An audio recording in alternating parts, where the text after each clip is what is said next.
Kitab Keluaran pasal yang ke-9 ayat yang ke-13.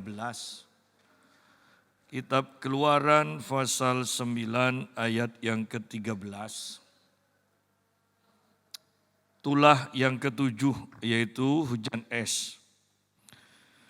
Berfirmanlah Tuhan kepada Musa, bangunlah pagi-pagi dan berdirilah menantikan Firaun, dan katakan kepadanya, beginilah firman Tuhan, Allah orang Ibrani, biarkanlah umatku pergi, supaya mereka beribadah kepadaku.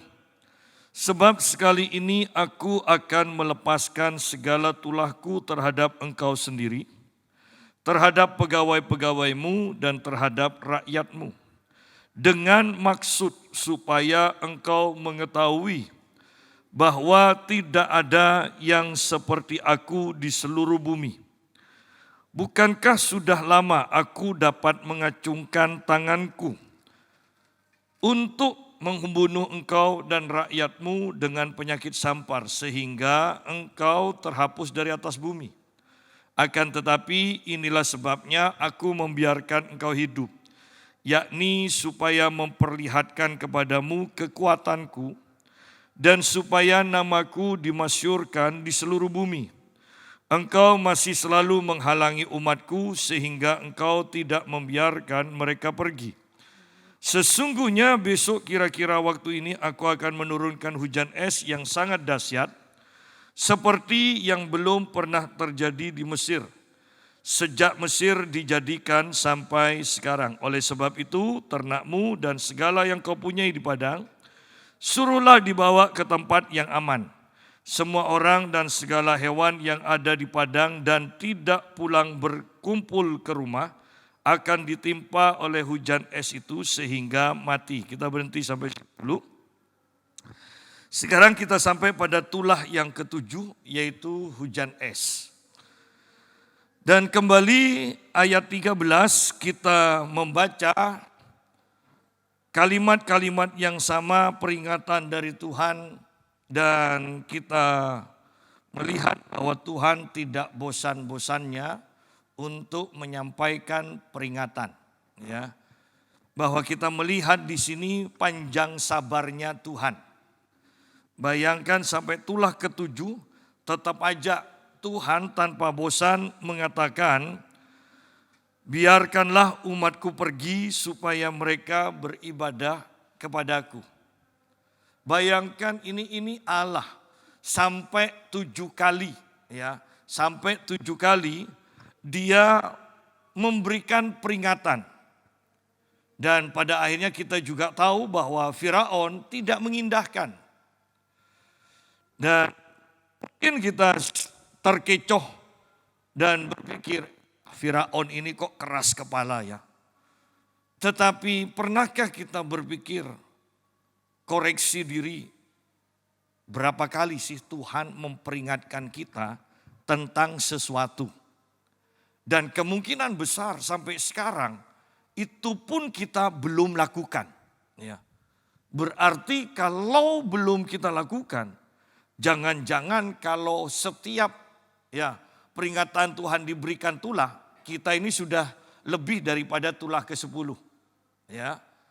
Tetapi bersyukur, kembali bersyukur, Tuhan panjang sabar. Apalagi dengan zaman anugerah ini, kita melihat panjang sabarnya Tuhan. Ya, dan mungkin kita mengalami. Tetapi saya tekankan kembali, kalau ada angka tulah pertama, tulah kedua, tulah ketiga, berarti itu akan ada habisnya nantinya. Ya. Kalau tidak ada akhirnya, tidak mungkin dihitung. Ya, kalau tidak ada habisnya, pasti tidak dihitung. Kalau sudah tulah pertama, tulah kedua, tulah ketiga, berarti ini akan ada akhirnya. Oleh karena itu, saya kembali mengingatkan, hati-hati. Minimal kita tahu bahwa apa yang kita jalani di muka bumi ini pada akhirnya akan selesai juga.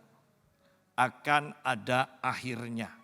Sehingga kita pun diingatkan, ingat kehidupan yang sebenarnya adalah nanti dalam kekekalan. Ini hanyalah persiapan. Apakah kita itu sudah mempersiapkan diri selama kita hidup di muka bumi ini? Atau kita berpikir ini adalah keseluruhan. Nanti kita mati selesai. Ya, oh tidak. Justru yang menentukan adalah nanti di kekekalan. Nah, mari kita perhatikan, berfirmanlah Tuhan kepada Musa, bangunlah pagi-pagi dan berdirilah menantikan Firaun dan katakan kepadanya, beginilah firman Tuhan Allah orang Ibrani, biarkanlah umatku pergi supaya mereka beribadah kepadaku. Kita sudah belajar beberapa waktu yang lalu bahwa Tuhan seringkali berbicara di waktu pagi. Bahkan kalau kita lihat di sini, Tuhan berfirman kepada Firaun, menyuruh Musa menyampaikan firman-Nya kepada Firaun, melalui Musa ini berarti Musa harus bangun lebih pagi daripada Firaun. Ya. Saya ingat perkataan dari almarhum Bapak Sumolang, ya, gembala di Tulungagung, GPPS di Tulungagung. Dia berkata, gerejanya ada ibadah pagi jam 4:30 kalau tidak salah. Dan dia berkata, saya sebagai gembala harus bangun lebih pagi. Saya harus berdoa secara pribadi terlebih dahulu. Baru dia akan melayani doa pagi. Doa pagi bersama jemaatnya yang hadir. Dan dia katakan dia bangun jam 3 pagi. Karena dia harus berdoa terlebih dahulu. Ya. Nah, kita lihat di sini Musa harus bangun lebih pagi. Tidak mungkinlah menyampaikan firman Tuhan kepada Firaun. Ini Firaun kepada raja, tidak ada persiapan. Ya kan? Tidak mungkin. Ini akan menghadap Firaun. Bayangkan pendeta-pendeta zaman sekarang kalau mau menghadap presiden untuk menyampaikan pesan Tuhan atau mungkin untuk berdoa bagi presiden. Pasti ada persiapan terlebih dahulu. Oleh karena itu kita meyakini melalui pembacaan ini Musa pasti bangun lebih pagi daripada Firaun. Dia bersekutu dengan Tuhan. Banyak orang yang menyepelekan bangun pagi. Banyak. Ya. Padahal sebenarnya kehidupan kita sebenarnya itu direncanakan ketika kita berdoa di waktu pagi. Keseluruhan hidup kita sepanjang hari yang akan kita jalani itu sudah ditetapkan pada waktu kita doa ini. Ya. Bayangkan kita tidak berdoa, maka banyak kehidupan kita yang kacau balau. Minimal kita tidak merasakan dampak apapun yang kita sebabkan kepada orang-orang di sekitar kita. Ya. Kenapa? Karena kita tidak mempersiapkan diri. Beginilah firman Tuhan Allah orang Ibrani. Saya suka pada ini. Firman Tuhan Allah orang Ibrani. Ya. Dan kitab perjanjian baru juga mengingatkan bahwa memang Tuhan itu ya menyampaikan firman-Nya terlebih dahulu kepada orang Ibrani supaya orang Ibrani nanti yang akan menyampaikan firman Tuhan kepada bangsa-bangsa lain. Ya. Dan ini tidak pernah beralih. Saya tekankan tidak pernah ada firman yang mengatakan Allah orang Indonesia, Allah orang Arab dan sebagainya. Tetapi kita tahu Allah orang Ibrani. Ya. Sehingga Allah pun menyebut dirinya Allah Abraham, Ishak dan Israel. Itu tidak pernah berubah. Ya. Itu tidak pernah berubah. Biarkanlah umatku pergi supaya mereka beribadah kepadaku. Lihat bahkan ketika COVID dan menurut para ahli itu adalah semua direncanakan. Ya. COVID itu untuk mencoba apakah orang-orang di seluruh dunia ini bisa dikoordinir, diperintah dengan satu perintah. Ya. Dan ternyata bisa. Ini persiapan untuk antikris. Ya. Ternyata bisa. Tidak boleh keluar rumah. Semuanya pakai masker. Ya kan? Dan ternyata itu bisa diterapkan. Dan semua orang tunduk ternyata. Ini persiapan aja. Ya. Untuk antikris nantinya. Nah, bisa dibayangkan bahwa ternyata percobaan dari antikris ini pun berpengaruh atau berdampak kepada ibadah. Ya. Bahwa ibadah pun ditutup. Gereja-gereja besar pun, gereja yang ada di mall itu jelas-jelas ditutup. Gereja kecil masih mungkin, masih bisa. Tapi kalau sudah gereja yang ribuan, itu mau khotbah apa? Ya. Mau khotbah apa? Kalau mallnya aja ditutup. Ya kan? Berarti pasokan listrik tidak ada. Jadi lihat di sini bahwa ternyata ibadah pun itu bisa diatur sedemikian rupa. Ya. Bersyukur bahwa Tuhan mengajarkan kita ibadah yang benar adalah menyembah Allah di dalam roh dan kebenaran. Ya. Menyembah Allah di dalam roh dan kebenaran. Biarkanlah umatku pergi supaya mereka beribadah kepadaku. Bahwa Tuhan membebaskan umatnya dari perbudakan dengan satu tujuan. Yaitu supaya bebas beribadah. Ya. Tuhan melakukan kepada kita banyak hal. Yang terpenting adalah kita harus tahu. Loh, aku ini ngalami ini dari Tuhan. Aku diberkati Tuhan. Tujuannya untuk apa? Aku disembuhkan Tuhan. Tujuannya untuk apa? Aku diberi panjang umur melebihi dari kebanyakan orang pada umumnya. Tujuannya untuk apa? Kan seperti itu. Tidak mungkin Tuhan berkarya tanpa tujuan. Di sini pun kita lihat. Tuhan membuat umatnya itu dibebaskan dari perbudakan. Tujuannya apa? Supaya mereka beribadah kepadaku. Ya.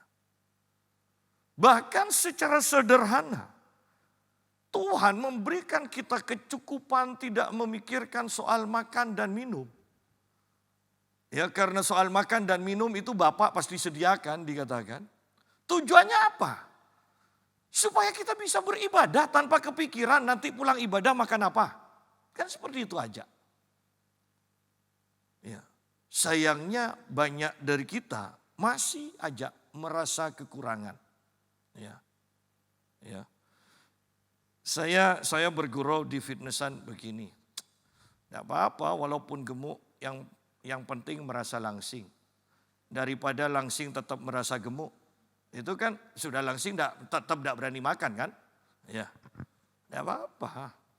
Nah, kalau orang sudah cukup tapi merasa kurang, itu kan repot kan pada akhirnya kan. Tidak mau ibadah, kenapa? Kerja. Aku buka usaha baru, aku buka ini. Kerja. Kenapa? Karena merasa kurang. Merasa kurang. Sampai tujuan utama, fokus Allah.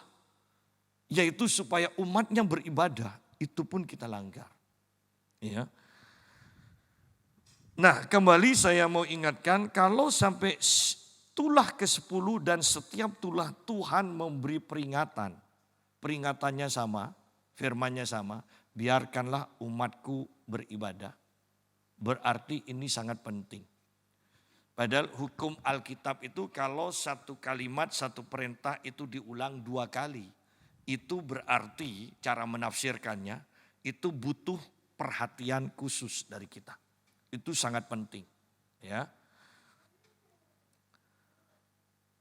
Ayat 14, sebab sekali ini aku akan melepaskan segala tulahku terhadap engkau sendiri, terhadap Firaun, terhadap pegawai-pegawaimu, dan terhadap rakyatmu. Dengan maksud, bahkan penghukuman Tuhan pun, tulah Tuhan pun, itu punya maksud. Lihat di sini bahwa Tuhan tidak asal melakukan sesuatu. Dia memberkati ada maksud. Dia melepaskan umatnya ada maksud. Dia memberi tulah kepada penghukuman, tulah kepada orang Mesir, ada maksud juga. Ada maksud. Artinya bahwa bukankah setiap waktu kita harus mempunyai kesadaran kapan Tuhan berkarya, apa karya Tuhan, dan apa maksud dari karya Tuhan ini dalam hidup ini. Betapa banyaknya kita kelewatan, artinya tidak menyadari karya Tuhan dan maksud dari karya Tuhan. Tahu-tahu kita mengalami kemerosotan dalam berbagai hal. Dan kita sepertinya sudah sukar untuk bangkit. Tidak mungkin kehancuran dari kehidupan kita dalam bidang apapun. Baik dalam pekerjaan, baik dalam kesehatan. Itu terjadi dalam sekejap. Pasti itu sudah ada dari lama, itu sudah sedikit-sedikit kita langgar. Ya. Memangnya orang sakit ginjal itu ya terjadi satu kali nahan kencing kemudian ginjal, batu ginjal. Kan enggak kan? Kan itu bertahun-tahun. Bertahun-tahun. Memangnya orang kena sariawan itu karena kita makan gorengan satu kali kemudian langsung sariawan. Kan enggak. Itu berhari-hari, mungkin berminggu-minggu. Ya, kita kurang tidur, makan gorengan segala macam, tiba-tiba sariawan. Ya. Jadi kejadian yang membuat kita hancur atau apapun itu pasti terjadi karena sudah lama atau berkali-kali Tuhan memberikan peringatan-peringatan, kita tidak gubris. Ya. Orang Firaun aja yang begitu kejamnya kepada umat Israel, itu masih dapat peringatan terlebih dahulu kok sebelum mengalami penghukuman. Bahkan setiap tulah mau dijalankan, Tuhan selalu katakan besok. Berarti kan masih ada waktu Firaun itu untuk bertobat. Sebelum sampai besok. Kan firmannya pagi hari. Besok berarti. Berarti dari pagi sampai malam Firaun bisa mikir loh. Apa yang akan dia ambil, keputusan yang akan dia ambil. Ternyata Firaun mengeraskan hati. Sehingga tulah penghukuman Tuhan harus dijalankan. Karena Tuhan sudah berfirman. Kalau Tuhan sudah berfirman, dikatakan Tuhan pasti akan melakukannya. Ya. Nah, sekarang lihat di sini. Dengan maksud tujuannya tulah ini. Supaya engkau mengetahui bahwa tidak ada yang seperti aku di seluruh bumi. Wow. Bukankah tulah ketujuh ini sudah melewati ular yang dibuat ahli sihir? Itu kemudian dimakan oleh ular dari tongkat Harun. Yang membuktikan bahwa Allah yang mereka sembah, orang Mesir dan ahli sihir Mesir ini sembah, itu kalah dari Allah bangsa Ibrani. Ya. Kemudian ini pun sudah melewati, mereka mau mencoba untuk membuat tulah yang sama juga. Dan ternyata mereka tidak dapat melakukannya. Kemudian sampai dalam taraf, ahli sihir ini mengatakan ini sungguh-sungguh tangan Allah. Ya. Jadi sudah sampai di sana, sekarang di sini Tuhan mau membuat tulah yang ketujuh. Supaya engkau mengetahui bahwa tidak ada yang seperti aku di seluruh bumi. Ya. Bahwa Tuhan tidak terkalahkan. Bahwa Tuhan adalah yang terunggul. Tidak ada yang seperti aku. Dan ini juga yang menjadi hukum yang pertama dan kedua kan nantinya. Jangan menduakan Allah. Hukum yang kedua, jangan menyembah Allah yang lain. Ya. Bukankah sudah lama aku dapat mengacungkan tanganku untuk membunuh engkau dan rakyatmu dengan penyakit sampar sehingga engkau terhapus dari atas bumi. Sidang jemaat, bukankah ayat ini, ayat 15 patut kita perhatikan.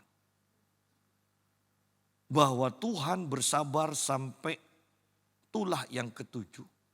Padahal tulah pertama Firaun tidak mau taat saja. Firaun tidak bertobat. Tuhan bisa langsung lenyapkan kok dikatakan di sini. Tuhan katakan bukankah sudah lama aku dapat mengacungkan tanganku untuk membunuh engkau dan rakyatmu dengan penyakit sampar sehingga engkau terhapus dari atas bumi. Dalam sekejap Tuhan bisa menghapus Firaun dan seluruh rakyatnya dari muka bumi dikatakan. Dalam sekejap. Tidak usah nunggu tulah yang ketujuh. Ya. Bayangkan kita ini merasa aman dengan banyaknya pelanggaran yang kita buat tanpa sadar. Yang lebih parah adalah kita tidak pernah sadar loh kita buat pelanggaran dan sebenarnya kita sedang kan ibaratnya Mazmur pasal 73. Ibaratnya kita itu ada di pinggir jurang. Di mana di bawah jurang itu ada batu-batu yang tajam. Sekali kita jatuh maka kita mati. Bahwa tanpa sadar sebenarnya kita itu seringkali di ujung tanduk. Artinya kalau Tuhan tidak panjang sabar saja. Tuhan bisa lenyapkan kita dengan satu kesalahan yang kita lakukan. Satu pelanggaran, satu pemberontakan kita. Tuhan bisa langsung lenyapkan kok. Di sini kita membaca ayat ini. Wow, luar biasa. Sampai tulah yang ketujuh loh. Baru Tuhan katakan sebenarnya dari awal aku sudah bisa langsung bunuh Firaun kok. Tetapi dia tidak lakukan. Berapa banyak dari kita sebenarnya itu mengecewakan Tuhan. Loh kalau mau jujur, saya katakan pada istri saya begini. Sebenarnya kita tanpa sadar, di dalam gereja pun kita sering berdusta. Dan yang didustai adalah Tuhan, Allah yang Maha Tahu. Dengan apa? Dengan nyanyian kita. Segenap hidupku kuserahkan padamu. Loh ini dinyanyikan untuk Tuhan loh. Sungguh-sungguhkah apa yang kita ucapkan itu? Ayo jujur. Bukankah sebenarnya tanpa sadar. Di dalam pujian kita pun kepada Tuhan. Kita tidak punya takut akan Tuhan. Dan kita berbohong kepada Tuhan. Kan lucu. Berbohong kepada pribadi yang Maha Tahu. Segenap hidupku. Loh kalau Tuhan minta rumah, tidak usah hidup dulu. Rumah kita. Berapa puluh kali kita sudah ucapkan di hadapan Tuhan. Untung bukan pertama kali ucapkan segenap hidupku. Tuhan langsung minta, Tuhan langsung uji. Oh, ini sudah mungkin 20 tahun. Ya, kalau istilah saya Tuhan gatal juga. Tunggu, aku uji dulu. Nggak usah segenap hidup. Ya. Mobil aja. Ternyata kita tahu, kita bohong. Berapa banyak lagu-lagu, pujian penyembahan yang mengatakan seluruh hidupku kupersembahkan kepadamu Tuhan. Ini kalimat yang berat sekali. Sehingga sebenarnya kita sedang mendustai Allah loh. Bersyukur setelah puluhan kali pun kita mendustai Allah, kita ini belum dihapuskan dari muka bumi. Ya, bersyukur. Tetapi yang harus kita perhatikan, ayo kita hati-hati dalam pujian.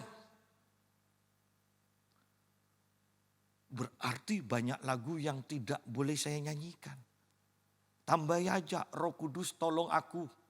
Supaya aku bisa mempersembahkan hidupku seluruhnya kepadamu. Kan gitu aja. Kalau memang tidak bisa.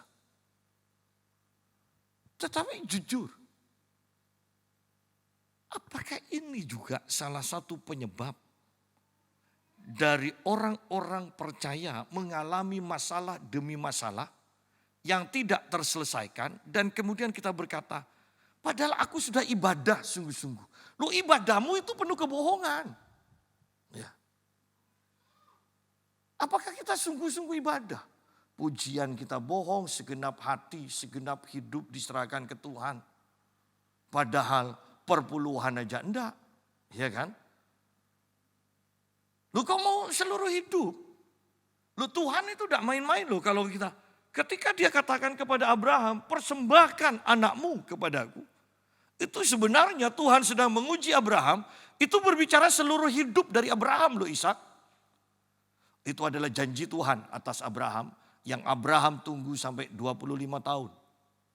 Bukankah dia Ishak adalah pemilik dari seluruh harta benda dari Abraham?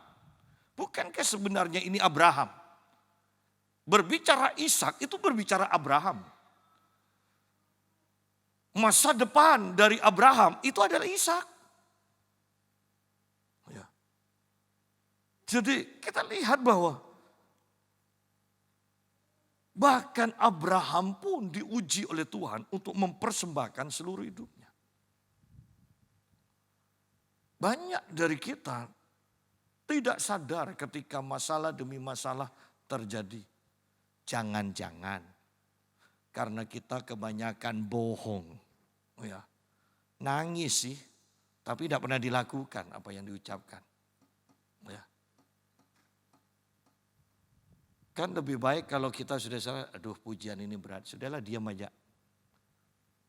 Ya, daripada kita menyanyikan tapi tidak bisa melakukan. Kan kita menyanyi itu sambil berpikir kan. Bahwa bahkan ketika kita menyanyikan tentang kesembuhan, bukankah kita berpikir kemudian disingkapkan dengan nyanyian kesembuhan itu, tubuh kita yang sakit disembuhkan. Ya. Lanjut ayat 16. Akan tetapi, inilah sebabnya aku membiarkan kau hidup. Nah, kembali kan ada maksudnya. Ya. Inilah sebabnya aku membiarkan engkau hidup. Yakni supaya memperlihatkan kepadamu kekuatanku. Supaya Firaun melihat kuasa Tuhan. Dan tentunya sadar tentang kuasa Tuhan yang dimanifestasikan. Dan supaya namaku dimasyurkan di seluruh bumi. Supaya nama Tuhan dimasyurkan di seluruh bumi. Loh, zaman kitab Keluaran ini terjadi. Bukankah Firaun adalah raja yang paling berkuasa, paling kaya, yang tidak terkalahkan? Dan Tuhan memanifestasikan kuasanya supaya nama Tuhan dimasyurkan di seluruh bumi. Kalau awalnya hanya Firaun yang terbesar, yang terkaya, yang terhebat, tidak terkalahkan. Sekarang Firaun dengan demonstrasi kuasa dari Tuhan, Firaun tunduk, Firaun tidak ada apa-apanya. Jadi manifestasi kuasa Tuhan itu punya tujuan. Di sini dikatakan supaya Firaun kenal kekuatan Tuhan ini. Yang kedua, supaya nama Tuhan dimasyurkan di seluruh bumi. Jadi tujuan dari amanat agung yang percaya kepada namaku dikatakan, mereka akan mengusir setan dan mereka akan menumpangkan tangan pada orang sakit. Tujuannya supaya nama Yesus itu termasyhur. Tujuannya supaya nama Tuhan Yesus termasyhur. Ayat 17. Engkau masih selalu menghalangi umatku sehingga engkau tidak membiarkan mereka beribadah. Ya. Engkau masih selalu menghalangi umatku. Sidang jemaat, kadang rumah tangga kita hancur. Kenapa? Karena tidak seiman. Kemudian yang beriman kepada Yesus mau beribadah dihalang-halangi. Enggak Pak, saya enggak dihalang-halangi. Coba tambahi waktu ibadah. Ya. Kok gereja terus, orang bukan pendeta? Nah kan. Nah dengan seperti itu, bukankah sama dengan Firaun kan? Menghalang-halangi umat Tuhan untuk beribadah. Yang jadi masalah, Tuhan bukan hanya menghukum orang yang menghalangi kita, suami atau istri atau orang tua. Tetapi kita juga kena dampak. Kenapa? Kita satu rumah. Ya, kita satu rumah. Di sini Firaun menghalang-halangi umat Tuhan untuk beribadah. Sidang jemaat. Kalau keluarga kita ada yang menghalang-halangi kita beribadah, Tuhan tidak akan diam. Pak, bagaimana kalau pekerjaan saya menghalang-halangi ibadah? Kan lebih baik pekerjaannya dihancurkan Tuhan kan? Iya kan? Daripada kita yang dihancurkan Tuhan. Tuhan ingin kita beribadah. Tahukah Anda bahwa banyak orang yang mengalami kesusahan, mengalami kekurangan, itu lebih rajin loh ibadah. Iya. Apakah perlu didoakan seperti itu? Loh kan jiwa kita lebih penting kan daripada harta kita. Tetapi lihat di sini bahwa Firaun menghalang-halangi. Yang menghalang-halangi umat Tuhan, yang menjadi penghalang umat Tuhan beribadah, Tuhan bisa hancurkan kok. Tetapi Tuhan sabar, dikasih waktu. Dikasih waktu. Iblis tahu akan Tuhan. Dia sudah bergaul itu sudah mungkin ratusan tahun, ribuan tahun kan. Sebelum kejatuhannya, dia bergaul dengan Tuhan. Dia tahu cara pikirnya Tuhan. Ya, dia tahu Tuhan pasti panjang sabar, beri waktu. Oh tuh, iblis tambah berkati, tanda kutip berkati. Supaya apa? Supaya tidak ibadah. Ya.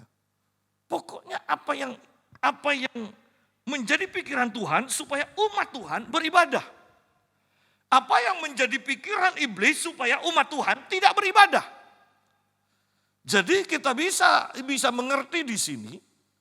Segala sesuatu yang membuat kita lebih rajin beribadah, kita tahu, oh ini dari Tuhan. Ya. Segala sesuatu yang membuat kita mengurangi waktu ibadah, kita harus berpikir. Satu bisa karena kedagingan kita, ya, lebih cinta dunia. Yang kedua, kita harus mengetahui, jangan-jangan ini iblis. Ya. Yang memberikan kita sesuatu untuk menghalang-halangi kita beribadah. Ya.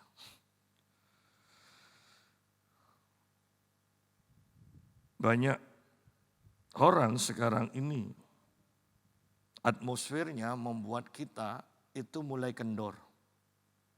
Sayangnya kita punya alasan yang tepat untuk membenarkan diri kita mengurangi waktu-waktu ibadah.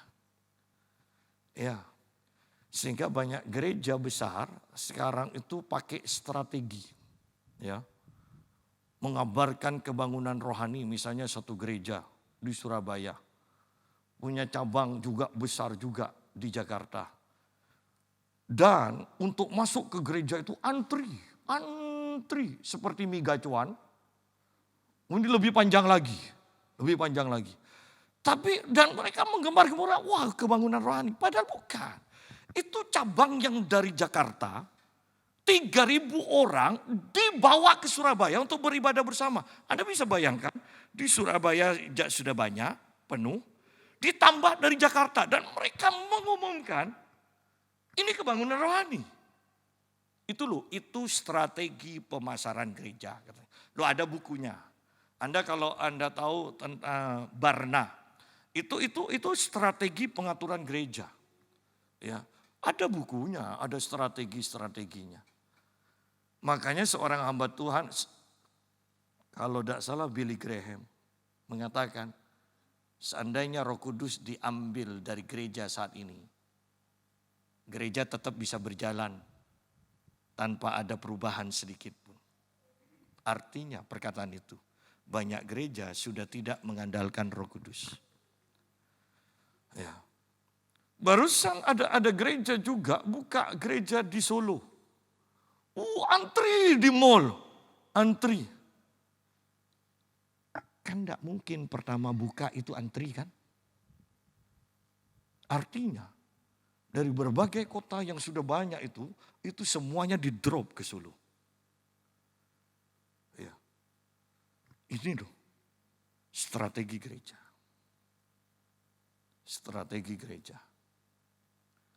Artinya kita lebih banyak mengandalkan kedagingan, kepintaran kita daripada kuasa Roh Kudus.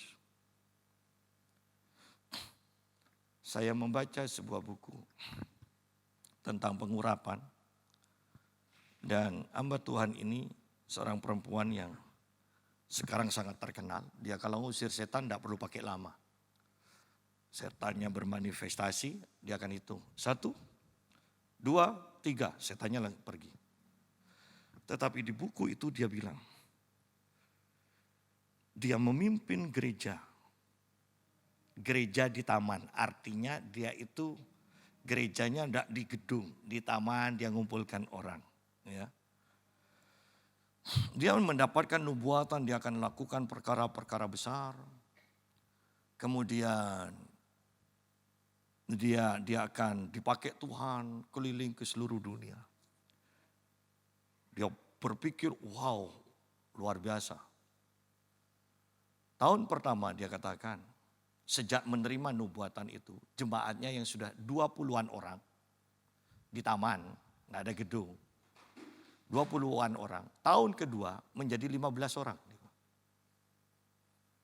Tahun ketiga menjadi 5 orang. Dan sering kali dia bilang, saya hanya bertiga dengan satu pemain bassnya yang ngaturkan sound system, satu memang asistennya dia. Wow, punya jemaat 5 orang aja ada asistennya. Ya. Tetapi lihat tahun pertama 20, tahun kedua menjadi 10, menjadi 5 dan menjadi hanya 3 orang. Tetapi dia bilang, ini loh cara kerja Tuhan. Ini padang gurun, dia harus lalui. Dan setelah itu dengan sekitar 5 orang saja, tiba-tiba di taman itu. Dia berkhotbah, ada orang yang manifestasi dan itu kan direkam. Jadi masuk ke YouTube bagaimana pelepasan yang dahsyat itu terjadi. Dan sejak itu orang-orang berdatangan, dia bilang. Tetapi yang dia tekankan, Tuhan tidak sembarangan memberikan pengurapannya kepada banyak orang. Setiap orang harus masuk ke dalam padang gurun atau disebut api pemurnian. Di mana di sana dari ada menjadi dihabiskan. Baru setelah habis ini Tuhan sendiri yang bekerja. Tujuannya apa? Supaya tidak ada orang yang bermegah di hadapan Tuhan. Semua orang akan menyadari. Ini karya Tuhan. Oh itu buku itu sangat bagus, sangat bagus. Ya, tentang pengurapan. Ya, nah mari kita lihat sekarang kembali. kita harus mengerti bahwa Tuhan berkarya ada tujuannya. Ya, ada tujuan. Kita harus menyadari setiap karya Tuhan dalam hidup kita, tetapi kita juga harus mengetahui tujuan karya Tuhan dalam hidup kita itu apa. Ya.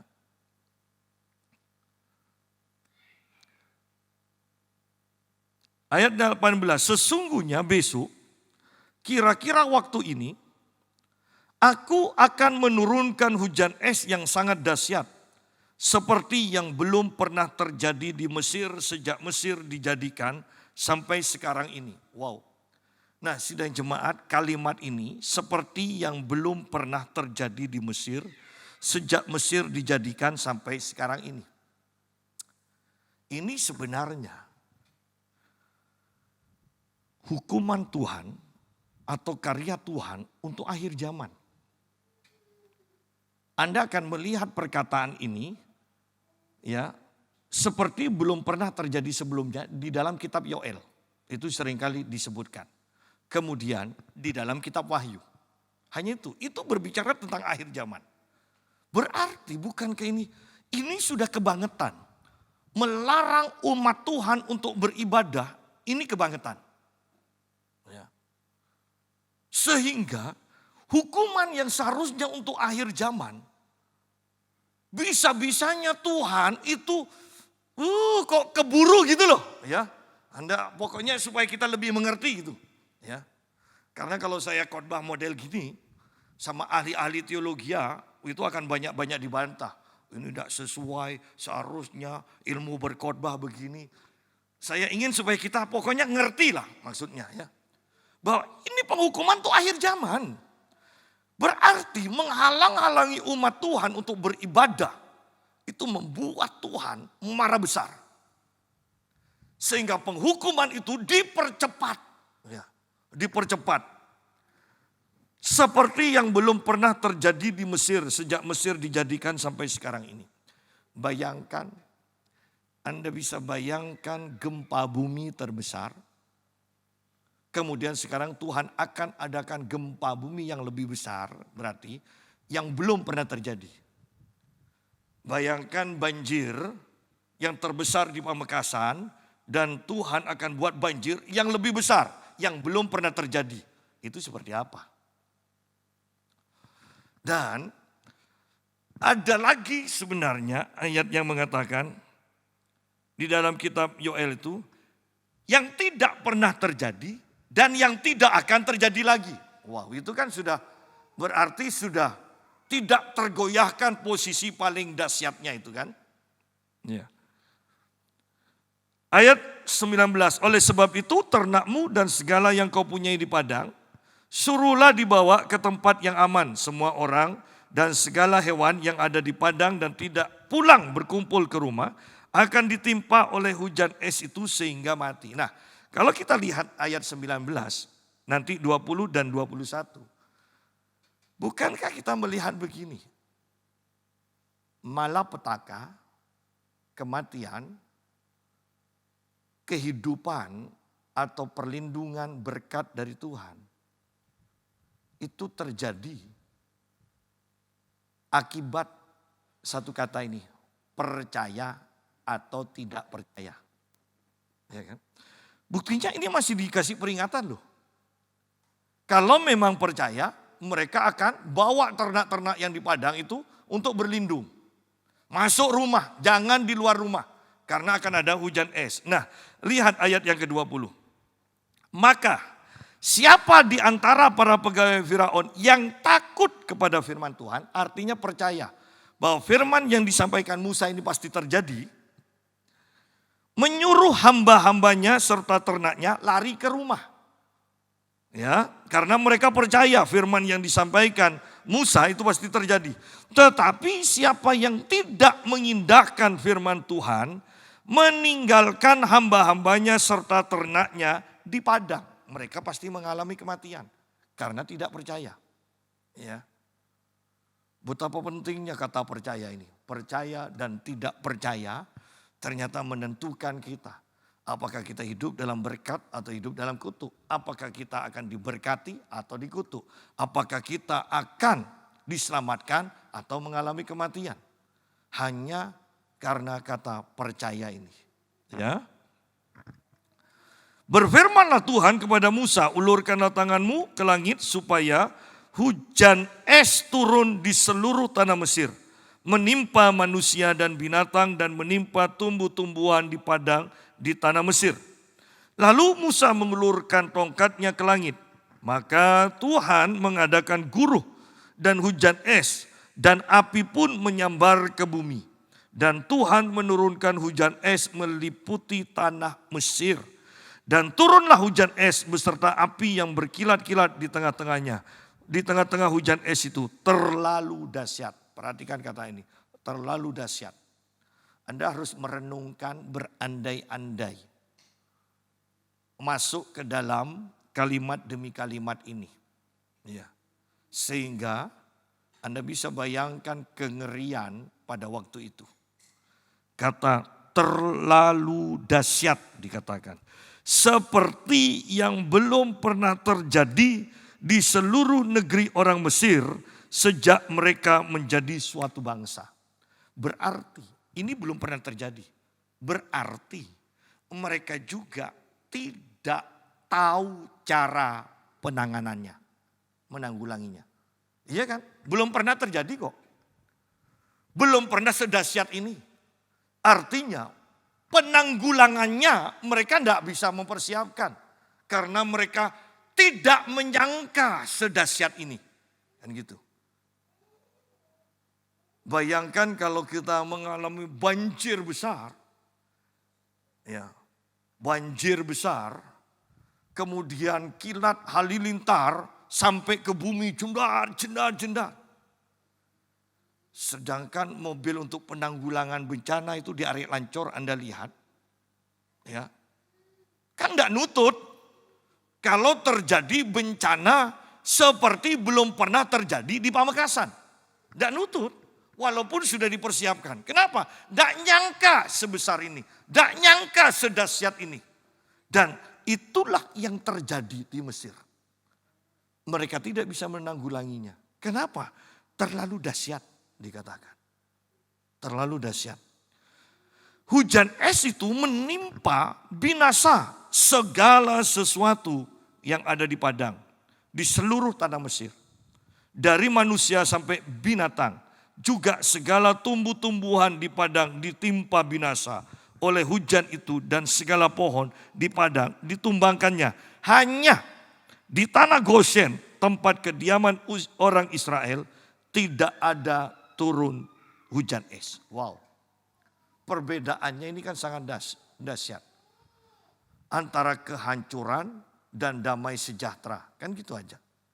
Antara kematian dan kehidupan. Ya.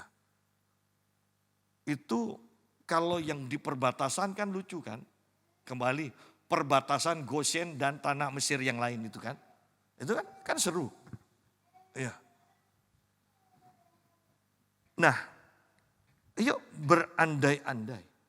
Di ayat 25, hujan es itu menimpa binasa segala sesuatu yang ada di padang, di seluruh tanah Mesir, dari manusia sampai binatang. Ya. Berandai-andai, kalau kita ada di dalam kondisi seperti ini,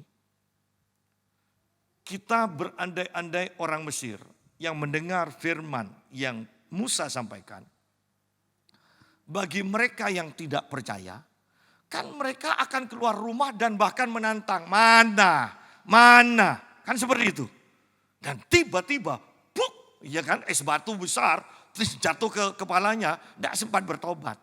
Lagi, mana, ini loh kata Tuhan. Buk, mati. Tetapi kan kira-kira di akhir zaman pun ini kan akan terulang kan. Mana akhir zaman, mana penghukuman itu, mana semuanya baik-baik saja. Sehingga terjadi kalimat orang-orang mengatakan damai. Mana kata Rasul Petrus. Sehingga banyak yang mengejek. Saya percaya di Mesir pun terjadi seperti itu. Banyak yang mengejek. Banyak yang merendahkan Musa dan firman yang disampaikannya. Mana mereka keluar dari rumah. Dan mereka mengalami kematian. Bukankah ini juga yang akan terulang di akhir zaman ini? Banyak orang yang mengejek Tuhan. Banyak orang yang mengejek firman Tuhan. Banyak orang yang mengejek kata-kata nubuatan dari orang-orang Kristen. Dan tiba-tiba itu terjadi. Yang kita sayangkan adalah kalau tidak ada kesempatan mereka bertobat dan mereka mati. Itu aja. Ya.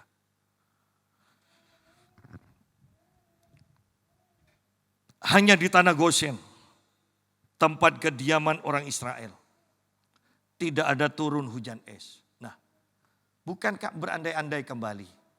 Mau kita sampai kita belum ada pengangkatan, kita sampai di zaman antikris berkuasa penuh pun.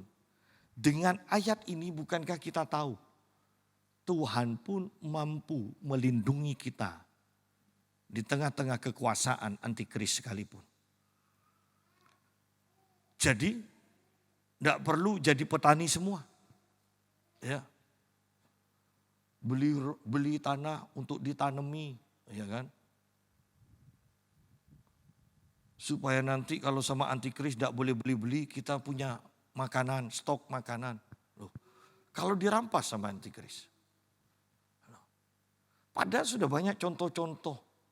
Elia aja bisa burung gagak bisa ngirim, ya kan? Hamburger kan, ya kan?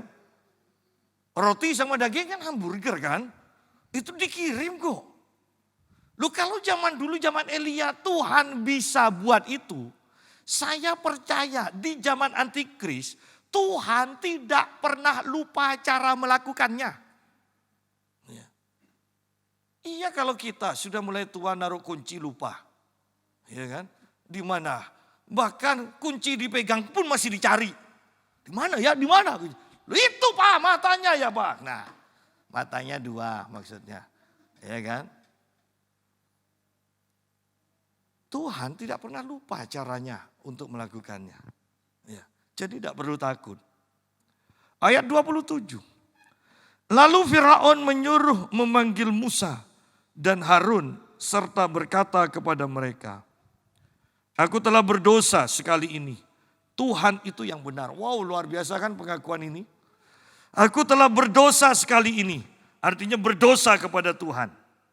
Nanti di tulah selanjutnya itu lebih bagus lagi. Aku telah berdosa terhadap Tuhan dan kepada kamu, hamba Tuhan. Nanti selanjutnya kita akan bahas. Tetapi ini kita lihat. Aku telah berdosa sekali ini. Tuhan itu yang benar. Tetapi aku dan rakyatkulah yang bersalah. Wow. Ini pengakuan yang luar biasa kan? Tuhan benar, aku dan rakyatku salah. Oh ini pengakuan ini tidak banyak loh. Bahkan dilakukan oleh orang-orang Kristen. Ya. Kita lebih gampang kalau ngalami masalah nyalahkan orang lain. Nyalahkan saudara seiman, nyalahkan gereja, nyalahkan pendeta, nyalahkan Tuhan. Dirinya sendiri tidak pernah salah. Ya, tidak pernah salah. Ya. Sehingga akan semakin terpuruk. Nah, aku telah berdosa sekali ini, Tuhan itu yang benar, tetapi aku dan rakyatkulah yang bersalah. Wow. Berdoalah kepada Tuhan, guru yang sangat dahsyat dan hujan es itu sudah cukup. Maka aku akan membiarkan kamu pergi. Tidak usah kamu tinggal lebih lama lagi. Ya, ini penyesalan. Ya, kesadaran. Dan berkatalah Musa kepadanya, sekeluar aku dari kota ini, aku akan mengembangkan tanganku, artinya mengangkat tangan kepada Tuhan. Guru akan berhenti dan hujan es tidak akan turun lagi. Supaya engkau mengetahui, lihat, bahkan tulah diberhentikan pun itu punya maksud. Supaya engkau mengetahui bahwa bumi adalah milik Tuhan. Sehingga kapanpun Tuhan mau berhentikan itu tulah. Wah gampang, karena itu miliknya kok. Jadi tujuannya adalah supaya Firaun tahu bumi adalah milik Tuhan. Bukan milik Firaun. Jangan sok berkuasa. Ya. Kita seringkali dengan segala milik kita berpikir itu milik kita. Bukan. Itu milik Tuhan yang dipercayakan untuk dikelola oleh kita. Saya membaca cuplikan di YouTube di mana tentang sampai saudaranya Erick Thohir itu, kakaknya kan yang agak botak-botak gemuk itu. Dan dia mengatakan begini, saya tidak pernah punya tujuan untuk menjadi kaya. Kalau tujuan saya hanya untuk menjadi kaya, dia bilang, saya sudah kaya, berarti sudah selesai dong tujuan saya. Saya terus dari awal dia bilang, tujuan saya dan Tuhan menetapkan saya menjadi kaya adalah menjadi pengelola kekayaan. Sehingga dengan kekayaan saya mengelola ini untuk siapa, ini untuk siapa, ini untuk siapa. Semakin saya mendapatkan banyak keuntungan, semakin banyak yang dia bisa beri. Wow. Bayangkan itu. Kelihatannya bukan orang rohani kan? Ya. Tetapi kita yang rohani, apakah mempunyai pemikiran seperti itu? Kalau kita hanya sekedar menjadi kaya, selesai sudah. Selesai. Tetapi ketika kita mau menjadi pengelola kekayaan Tuhan, berarti kan pengelola kekayaan Tuhan, kekayaan tanpa batas dari Tuhan, kita kelola, semakin kita kelola, Tuhan semakin kasih kepercayaan kepada kita. Bahwa kalau tidak semakin banyak orang yang kita berkati dengan kekayaan yang Tuhan percayakan pada kita, saya mau katakan, ada yang salah. Berarti kita bukan pengelola yang baik. Ya. Bayangkan dengan keuntungan dengan gaji yang semakin meningkat yang Tuhan percayakan. Tetapi kemudian tidak ada orang yang kita berkati atau bahkan semakin sedikit yang kita berkati. Berarti kita bukan pengelola yang baik. Saya tetap suatu saat akan sampai, bahkan Pak Eko yang punya gereja lebih kecil dari ini, punya keberanian setiap akhir tahun itu kas gerejanya dihabiskan. Dia buat untuk disumbangkan ke orang kampung apa segala macam. Ya. Anda kalau tahu zaman almarhum Petrus Agung masih hidup, itu dari tukang becak, angkot semuanya itu kenal Petrus Agung. Kenal ke gerejanya. Kenapa? Setiap hari Sabtu atau apa, pokok seminggu sekali, itu di Radio Rema, itu orang antri. Nanti ada yang dapat beras, ada yang dapat DVD, ada yang dapat apa. Setiap minggu sekali. Wow. Sehingga khusus untuk gerejanya Petrus Agung almarhum, itu mengadakan karnaval, gereja sendirian, karnaval, itu bebas kok. Anda bisa bayangkan itu. Bisa bebas melakukan seperti itu. Kenapa? Karena hambanya ini, Petrus Agung almarhum, adalah pengelola keuangan Tuhan yang baik. Ya. Biar kita juga merindukan, kita juga akan jadi seperti itu. Yuk kita lihat ayat 30. Tetapi tentang kau dan para pegawainya, aku tahu. Nah lihat di sini. Bahwa kamu belum takut kepada Tuhan Allah. Padahal pengakuannya kan sudah luar biasa kan. Aku telah berdosa. Sekali ini Tuhan itu yang benar. Loh, kan sudah bagus.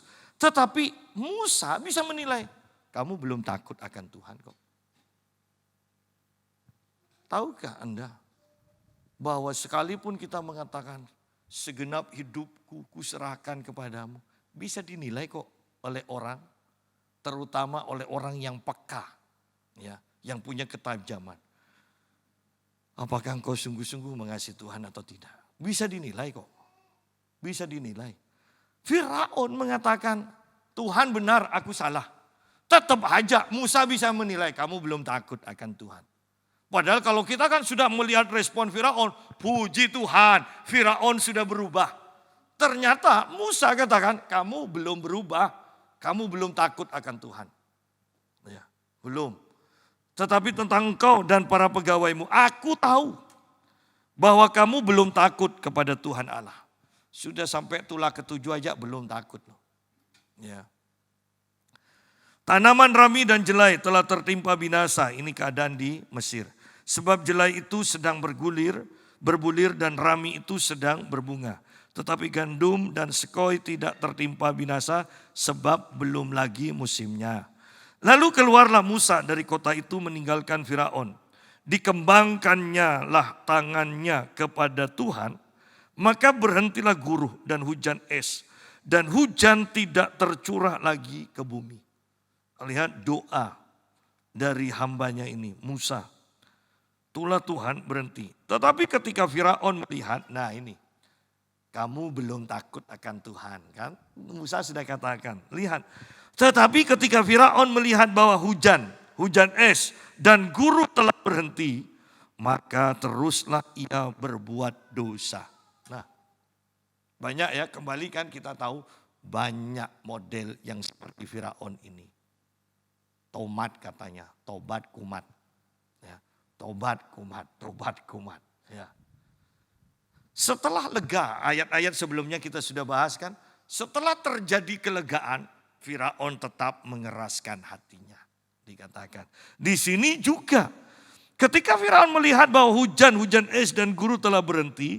Maka teruslah ia berbuat dosa. Ia tetap berkeras hati baik ia maupun para pegawainya. Artinya bahwa kembali saya mau tekankan begini.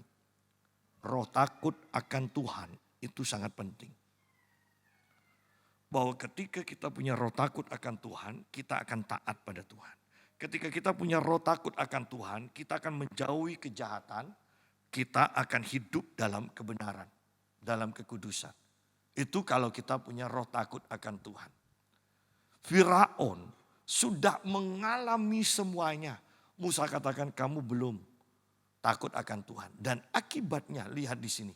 Komitmennya untuk membebaskan umat Tuhan, komitmennya untuk melakukan hal yang baik tidak dilakukan lagi setelah mengalami kelegaan. Berapa banyak orang yang mungkin mengatakan, pokoknya aku diberkati Tuhan. Aku akan lebih sungguh-sungguh dengan Tuhan. Kadang pernyataan ini pernyataan yang salah loh. Siapa kita sih sama Tuhan? Toh Tuhan turuti. Lihat di sini. Bahwa ketika Tuhan turuti, apa yang kita janjikan paling hanya tahan 1 bulan, 5 bulan. Masuk bulan ke-6 mungkin kita sudah beribadah. Masih beribadah iya tapi jarang. Tidak sesuai dengan apa yang kita janjikan. Firaun pun berjanji akan melepaskan umat Tuhan untuk beribadah. Toh setelah semuanya mengalami kelegaan. Kata-katanya tidak ditepati. Kenapa? Dia tidak punya roh takut akan Tuhan. Padahal banyak hamba Tuhan sekarang mengajarkan. Tidak perlu roh takut akan Tuhan. Tidak perlu takut akan Tuhan. Yang penting itu mengasihi Tuhan. Ya, mengasihi Tuhan. Ingat apa yang saya sampaikan tentang Jimmy Swaggart. Seorang yang bahkan di rumahnya kerannya pun itu dari emas. Kerannya dari emas. Kalau tidak salah dindingnya juga sebagian dilapisi emas.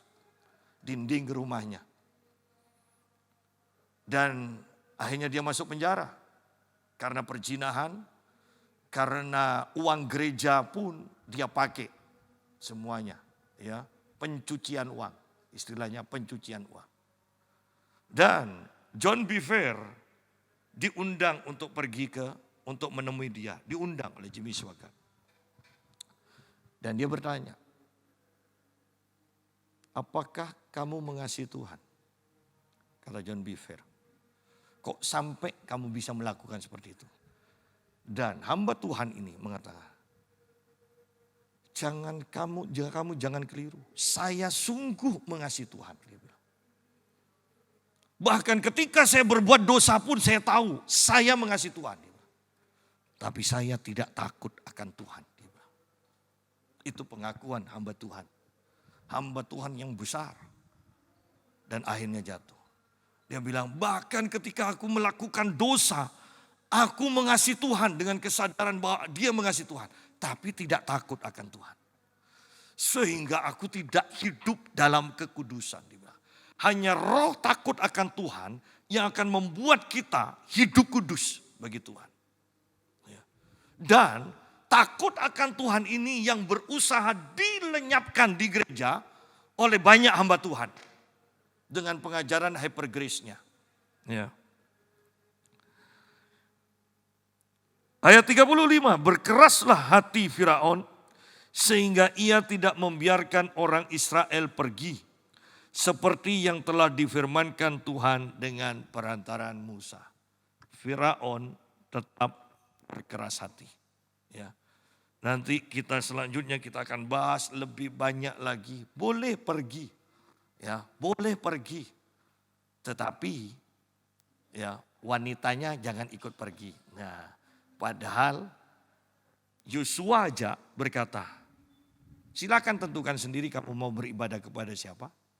Tetapi aku dan seisi rumahku. Nah, berarti kan para wanita juga. Aku dan seisi rumahku, kami akan beribadah kepada Tuhan. Dan Firaun, lihat yang diusahakan oleh Firaun, boleh pergi. Ya, tetapi para wanita jangan.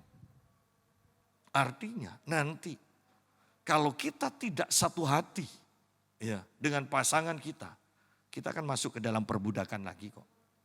Ya.